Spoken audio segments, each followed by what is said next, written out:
Hello students, welcome back to Siddhant scholar study point. इस video में हम पढ़ेंगे इग्नू के केमिस्ट्री 7 का चैप्टर नंबर 3 भाषा विज्ञान और पाश्चात्य परंपरा। ये इसका पार्ट 1 है। इसमें हम परिचय पढ़ेंगे। तो चलिए स्टार्ट करते हैं। भाषा विज्ञान की पाश्चात्य परंपरा। भाषा विज्ञान की संकल्पना एक आधुनिक एवं पाश्चात्य प्रविधि है। आधुनिक भाषा विज्ञान का सूत्रपात सर विलियम जोन्स ने तुलनात्मक अध्ययन के रूप में किया था। भाषा विज्ञान जहाँ भाषा के सभी परिवर्तनों एवं प्रयोग के रूप में उपस्थित सभी प्रकार की जीवंत बोलियों को महत्व देता है एवं उनके विश्लेषण का वैज्ञानिक अध्ययन प्रस्तुत करता है, वही व्याकरण भाषा को स्थिर एवं मानक रूप में बद्ध करके उसके सभी प्रकार के विचलनों को अस्वीकार कर शुद्ध भाषा की कोटि से बाहर कर देता है। कि अगर व्याकरण में कोई भी विचलन है, कोई भी त्रुटियां हैं, तो उसे अस्वीकार करके उसे शुद्ध भाषा की कोटि से बाहर कर देता है। अतः भाषा विज्ञान एक पाश्चात्य चिंतन परंपरा है जो विश्व की सभी भाषाओं पर समान रूप से दृष्टिपात करता है। भाषा विज्ञान के अंतर्गत भाषाओं का वर्गीकरण, ध्वनि, अर्थ, वाक्य एवं संरचना में होने वाले परिवर्तनों का अध्ययन होता है। अतः भाषा के सभी रूपों को भाषा वैज्ञानिकों ने चिंतन का विषय बनाकर भाषा के संबंध में क्रांतिकारी जानकारी हासिल की है। यह भाषा चिंतन प्रणाली है तो पाश्चात्य परंपरा से व्युत्पन्न, किंतु संस्कृत भाषा के अध्ययन के संदर्भ में ही इसकी शुरुआत होती है।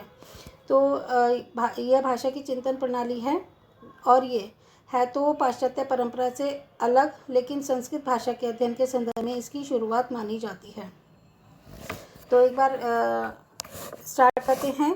भाषा विज्ञान का सूत्रपात, हालांकि जो हम ऊपर पढ़ते हुए अभी आए हैं कि उसी से कनेक्टेड है, लेकिन फिर भी हम नीरज की बुक में जो भी चैप्टर है उसके कनेक्टेड, चाहे वो पाठ का परिचय हो, उसके स्वपरक क्वेश्चंस हो या फिर अति महत्वपूर्ण जो लास्ट के क्वेश्चंस होते हैं वो, इसमें मैं आपको हर चीज़ कराऊंगी, इसलिए हर चीज़ को हम ढंग से पढ़ते हुए चलेंगे।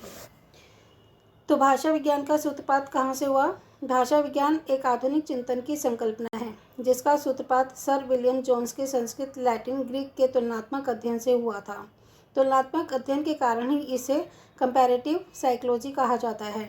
भारत में भाषा वैज्ञानिक चिंतन के रूप में शिक्षा, निरुक्त, व्याकरण आदि का प्रचलन अति प्राचीन रहा है, परंतु आधुनिक भाषा विज्ञान की रूपरेखा पाश्चात्य चिंतन की देन है। तो अभी हमने पढ़ा था कि जो भाषा विज्ञान है वैसे तो वो पाश्चात्य से व्युत्पन्न है और संस्कृत की देन है, लेकिन जो आधुनिक भाषा विज्ञान है उसकी रूपरेखा पाश्चात्य चिंतन की ही देन मानी जाती है। भाषा चिंतन की परंपरा आधुनिक और बिल्कुल नई नहीं है, यह प्राचीन काल से ही चिंतन का विषय रहा है। जैसे कि हमने पढ़ा कि जो भाषा विज्ञान है वो संस्कृत से स्टार्ट हुआ था, तो आधुनिक एवं नई बिल्कुल नहीं है भाषा चिंतन की परंपरा, कि प्राचीन काल से चली आ रही है। भाषा के अध्ययन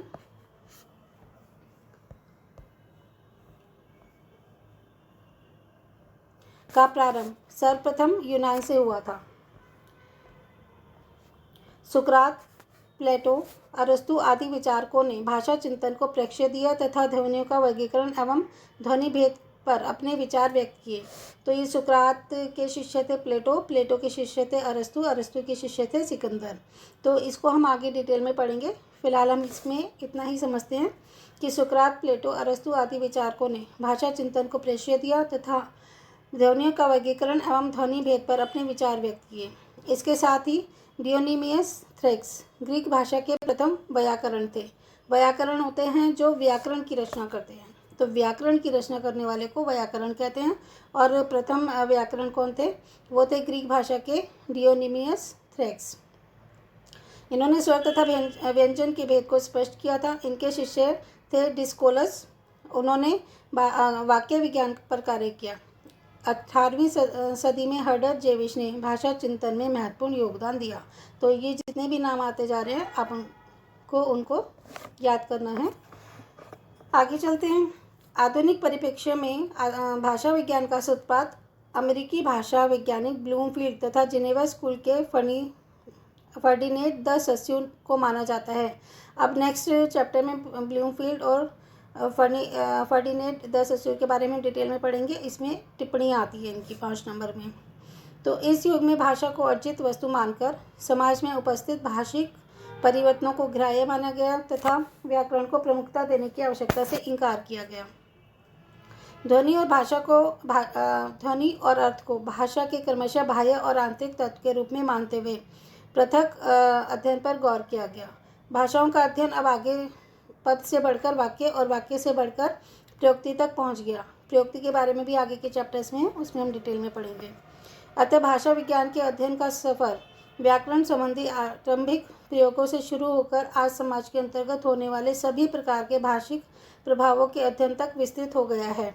सेस्योर के पश्चात आधुनिक भाषा विज्ञान के अनेक स्कूल स्थापित हुए, जिन पर कहीं न कहीं संस्कृत का प्रभाव अवश्य परिलक्षित होता है।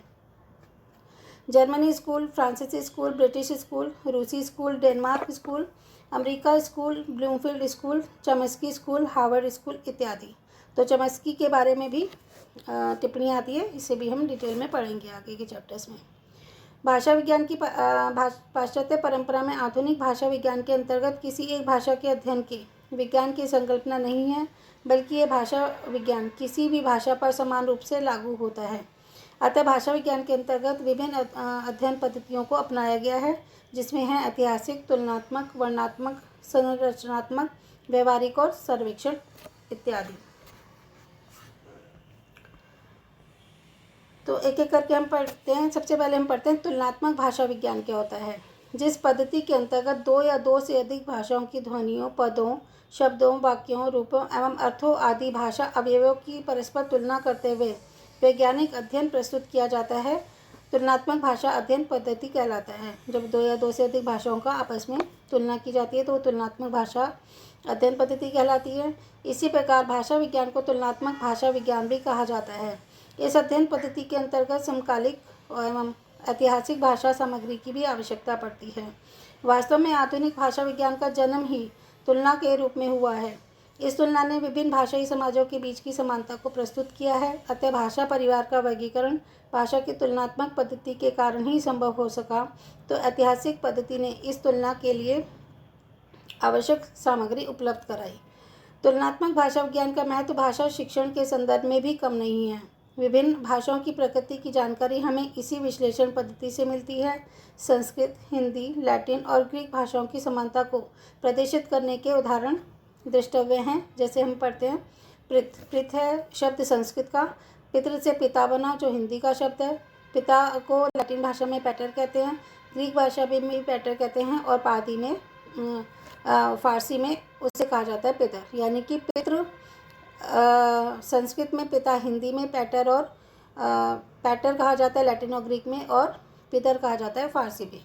इसी प्रकार अनेक शब्दों की समानता से तुलनात्मक भाषा विज्ञान के द्वारा व्हिटनी महोदय ने अपनी पुस्तक लैंग्वेज एंड इट्स स्टडी में स्वीकार किया है कि भाषा विज्ञान का विज्ञान के रूप में प्रारंभ ही संस्कृत के यूरोप में प्रवेश करने के बाद हुआ। अर्थात जब संस्कृत यूरोप में प्रवेश कर गई थी, तभी वहाँ पे भाषा विज्ञान का विज्ञान के रूप में प्रारंभ हुआ। अब हम पढ़ते हैं भाषाओं का वर्गीकरण क्या है, किस तरह से भाषाओं का वर्गीकरण किया गया है। तो पहला है पारिवारिक वर्गीकरण। विश्व की भाषाओं के लिए तुलनात्मक भाषा विज्ञान के सिद्धांत ने वर्गीकरण का आधार प्रस्तुत किया है। विद्वानों ने विश्व भाषाओं का पारिवारिक या ऐतिहासिक वर्गीकरण दो प्रकार से किया है। एक तो हैं डॉक्टर श्याम सुंदर दास और डॉक्टर भोलानाथ तिवारी। इन दोनों विद्वानों ने अध्ययन की सुविधा के आधार पर भौगोलिक दृष्टि से 4 भाषा खंडों में इनका वर्गीकरण किया है। पहला यूरेशिया, दूसरा अफ्रीका, तीसरा प्रशांत महासागरीय और चौथा है अमेरिका। यहाँ हामी सामी परिवार को उभयनिष्ठ मान लिया गया है। विश्व की भाषाओं को आचार्य देवेंद्र नाथ शर्मा ने 18 परिवारों में बांटा है। तो हमने पढ़ा कि श्याम सुंदर दास और भोलानाथ तिवारी ने तो भाषा को 4 खंडों में विभाजित किया, यूरेशिया, अफ्रीका, प्रशांत महासागरीय और अमेरिका, और हामी सामी को एक ही मान लिया गया है। जबकि आचार्य देवेंद्र शर्मा ने इस भाषाओं को 18 परिवारों में विभाजित किया है। वो हैं भारत यूरोपीय परिवार। ये बहुत इम्पॉर्टेंट है क्योंकि अगर आप यूजीसी नेट की तैयारी करोगे तो वहाँ पर भी ये सब आपको पढ़ने को मिलेगा, इसलिए यहीं पर आप इसको थोड़ा सा ध्यान से पढ़िएगा। पहला है भारत यूरोपीय परिवार, फिर है द्राविड़ परिवार, तीसरा है बोरुशस्की परिवार, फोर्थ है उराल अल्लई परिवार, काकेशी परिवार, चीनी परिवार, जापानी कोरियाई परिवार, अति उत्तरी हाइपरबोटी परिवार, बास्क परिवार, सामी हामी परिवार, सूडानी परिवार, बंतु परिवार, होत बुशमैनी परिवार, मलय बहुद्वीपीय परिवार, पापुई परिवार, ऑस्ट्रेलियाई परिवार, दक्षिण पूर्व एशियाई परिवार और अमेरिकी परिवार। तो विश्व की भाषाओं का सूक्ष्म विश्लेषण करते हुए विद्वानों ने अनेक भाषाओं में समानता के लक्षण देखे। तत्पश्चात दैनिक प्रयोग में आने वाले पदार्थों, सर्वनामों, संज्ञाओं, संज्ञावाचक शब्दों, क्रियाओं के व्याकरणिक नियमों में साम्यता उपस्थित दिखाई दी। इस आधार पर डॉक्टर देवेंद्रनाथ शर्मा ने कहा कि भाषाओं के पारिवारिक वर्गीकरण हेतु 6 आधारों पर उनका परीक्षण किया जाना चाहिए। तो 18 तो परिवारों ने भी विभाजित किया, लेकिन उनका वर्गीकरण पे कहा कि वर्गीकरण करते हुए हमें 6 आधारों को ध्यान में रखना चाहिए। नंबर 1 ध्वनि, दूसरा है पद रचना, तीसरा वाक्य रचना, चौथा है अर्थ, पांचवा है शब्द भंडार और छठा है स्थानिक निकटता। तो विभिन्न भाषाविदों के मतों में विभिन्नता होने के बावजूद डॉक्टर देवेंद्रनाथ शर्मा तथा डॉक्टर भोलानाथ तिवारी द्वारा मान्य उपयुक्त विवेचन ही समीचीन प्रस्तुत होता है। अब हम पढ़ते हैं दूसरा, आकृति मूलक वर्गीकरण। आकृति मूलक का आधार संबंध तत्व है। इसमें वाक्य तथा पद रचना संबंधी विशेषताओं का अध्ययन किया जाता है। इसमें 2 बातों को आधार बनाया गया है। नंबर 1, वाक्य के शब्दों का पारस्परिक संबंध प्रकट करने का ढंग अर्थात अर्थ तत्व, और दूसरा है शब्द बनाने का ढंग, उपसर्ग, प्रत्यय आदि लगाकर अर्थात शब्दों के अवयवों का पारस्परिक संबंध। इस वर्गीकरण को रूपात्मक, रचनात्मक तथा पदात्मक भी कहते हैं। आकृति और रूप का अर्थ एक ही है, अतः आकृति मूलक और रूपात्मक पर्याय एक ही है। रचना उस आकृति या रूप की निष्पत्ति प्रक्रिया की व्याख्या है। पदात्मक का संबंध भी रचना से ही होता है। ये विचार हैं डॉक्टर देवेंद्रनाथ शर्मा के। डॉक्टर मंगलदेव शास्त्री ने रचना शब्दों की आकृति की दृष्टि से भाषाओं के 3 वर्ग इस प्रकार किए हैं: अयोगात्मक, योगात्मक और विभक्ति युक्त। अन्य विद्वानों ने भाषाओं को आकृति की दृष्टि से मोटे तौर पर 2 भागों में विभाजित किया है। डॉक्टर भोलानाथ तिवारी ने पाश्चात्य विद्वान श्लेगल का उदाहरण देते हुए 2 वर्गों की बात की है, जबकि नॉप ने 3 वर्ग किए हैं। आचार्य देवेंद्रनाथ शर्मा ने आकृतिक मूलक वर्गीकरण के रूप में भाषाई परिवारों को 2 वर्गों में विभाजित किया है, अयोगात्मक और योगात्मक। अयोगात्मक भाषा के अंतर्गत संसार में वे भाषाएं आती हैं जिसमें वाक्यों के सभी रूप अविकारी, स्वतंत्र एवं अव्यय रूप होते हैं। उदाहरण स्वरूप चीनी, तिब्बती, अनामी, बर्मी, शामी, सुडानी भाषाएं आती हैं। तो इसमें जो अविकारी, स्वतंत्र और अव्यय रूप होते हैं उसमें आती हैं चीनी, तिब्बती, अनामी, बर्मी, शामी और सुडानी भाषाएं। इस वर्ग की चीनी भाषा को प्रमुखता से स्वीकार किया जाता है। इस भाषा परिवार की कुछ विशेषताएं डॉक्टर शर्मा ने गिनाई हैं।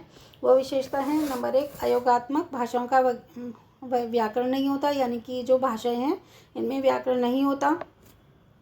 दूसरा है पदक्रम का महत्व बहुत अधिक होता है। तीसरा है स्वर के कारण अर्थ में परिवर्तन होता है, इसलिए स्वर भेद से एक ही शब्द अनेक अर्थों का वाचक हो सकता है कि एक ही शब्द है लेकिन उसके कई अर्थ निकल जाते हैं।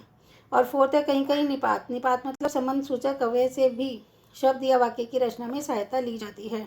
उदाहरण स्वरूप चीनी के शब्द ता के अनेक अर्थ निकलते हैं। चीनी में जो शब्द है ता, उसके अनेक अर्थ हैं, जैसे महत्ता, ये एक संज्ञा है। महान, ये विशेषण होता है, महान होना क्रिया है। महत्तापूर्वक, ये विशेषण क्रिया विशेषण है। इसमें कौन सा अर्थ उपस्थित होगा यह वाक्य के प्रयोग द्वारा ही जाना जा सकता है।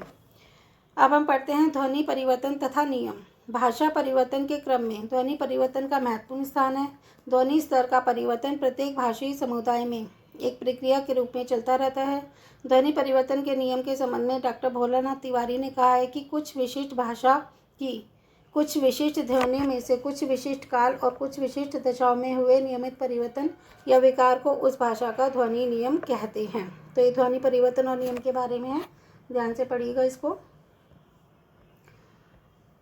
ध्वन्यात्मक परिवर्तन जिस नियम के अनुरूप होता है वह एक विशिष्ट भाषाई नियम है जो प्रत्येक भाषा के लिए अलग अलग होता है। साथ ही ध्वनि का नियम किसी भी भाषा के प्रत्येक ध्वनि परिवर्तन पर लागू नहीं होता। कुछ परिवर्तन नियम के विपरीत भी हो जाते हैं। ध्वनि परिवर्तन अन्य ध्वनि सापेक्ष होती है, अर्थात आसपास की ध्वनियों से भी ये नियंत्रित होती है।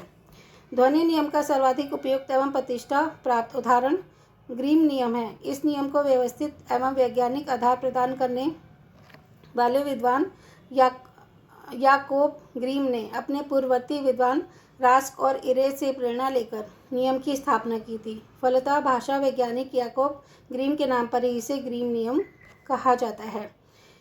इसके अंतर्गत Sanskrit, Greek, Latin, Gothic, German आदि भारतीय यूरोपीय परिवार की भाषाओं की तुलना के प्रसंग में ग्रीम ने देखा कि मूल भारत यूरोपीय भाषा की कुछ ध्वनियाँ जर्मनिक शाखा में दूसरे रूप में ही प्रस्तुत मिलती हैं।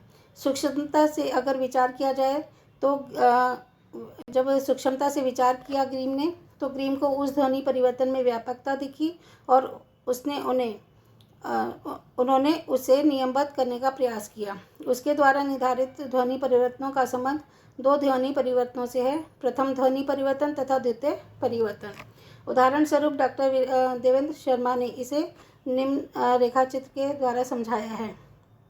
देखिए यहाँ पे एक त्रिभुज बना हुआ है, तो इसमें सबसे ऊपर है ध, घ और म, घोष महाप्राण। फिर एक और कोने पे है क, त, प, ये अघोष अल्प प्राण है, और ग, द, ब ये घोष अल्प प्राण है। तो देखिए ऊपर था घोष महाप्राण, इधर लेफ्ट हैंड पे है अघोष अल्प प्राण, और राइट हैंड पे है घोष अल्प प्राण। तो ये महाप्राण अल्प प्राण क्या होते हैं, ये भी हम आगे पढ़ेंगे। तो इस नियम को समझने हेतु संस्कृत और जर्मनिक अंग्रेजी के उदाहरणों को समझना पड़ेगा। जैसे संस्कृत में कहा मतलब कौन, और जर्मनिक अंग्रेजी में हु मतलब भी कौन। तो ये अघोष क्या हो गया, क। द्वितीय ध्वनि परिवर्तन के अंतर्गत जर्मनिक भाषाओं के अंदर ही परिवर्तन को स्वीकार किया गया है, अर्थात उच्च जर्मन और निम्न जर्मन भाषा के बीच होने वाले परिवर्तनों को द्वितीय ध्वनि परिवर्तन कहा जाता है। ग्रीम नियम के अंतर्गत कुछ अपवाद भी मिल जाते हैं, अर्थात इस ध्वनि परिवर्तन के भीतर जब क, त, प संयुक्त रूप से आते हैं तो यह नियम लागू नहीं होता। इसी अपवाद के समाधान के रूप में इसके कारण को स्पष्ट करने वाले भाषा वैज्ञानिक कार्ल अडोल्फ वार्नर ने ध्वनि संबंधी जो नियम बनाया है वह वार्नर नियम या फेरनर नियम कहलाता है। वार्नर ने देखा कि क, त और प ध्वनियाँ गाथिक में ख, थ और फ में परिवर्तन होने के स्थान पर ग, द और बा में परिवर्तित हो जाती हैं। इसका समाधान वार्नर ने किया। इनके अनुसार भारोपीय मूल के क, त और प के स्थानों में गाथिक आदि जर्मनिक भाषाओं में ग्रीम के अनुसार वर्ग परिवर्तन ख, थ और फ तभी होता है जब क, त और प के पूर्व स्वर आघात हो, परंतु स्वराघात क, त, प के बाद बातें स्वर पर हों तो परिवर्तन एक पग और आगे ग्रामसन की भांति ग, द और बा हो जाता है। जैसे ख के बाद ग आता है, त के बाद द आता है, तो वस्तुतः ग्रीम नियम और पा के बाद बा आता है। तो वस्तुतः ग्रीम नियम का परिवर्तन रूप ग्रामसन एवं वर्नर पेश करते हैं। तो इसके लिए आपको जो हमारा स्वर है और व्यंजन है उसके बारे में पूरी जानकारी होनी चाहिए। क, ख, ग, घ, घ जो होते हैं और स्वर होते हैं हमारे अ, ई वगैरह, तो इनकी जानकारी होगी तो आपको पता चल जाएगा कि उससे अगला पद कौन सा है, तो आप इसे बहुत अच्छे से समझ पाएंगे। तो इस वीडियो लेक्चर में बस इतना ही। एक एक करके हम अभी इसका परिचय और बचा है, परिचय कर लेंगे नेक्स्ट वीडियो में, और फिर सारे क्वेश्चंस हम एक एक करके सारे ही इसके कर लेंगे, जिससे कि आपकी प्रिपरेशन एग्ज़ाम के लिए अच्छी हो जाए। इस वीडियो में बस इतना ही। Thanks for watching.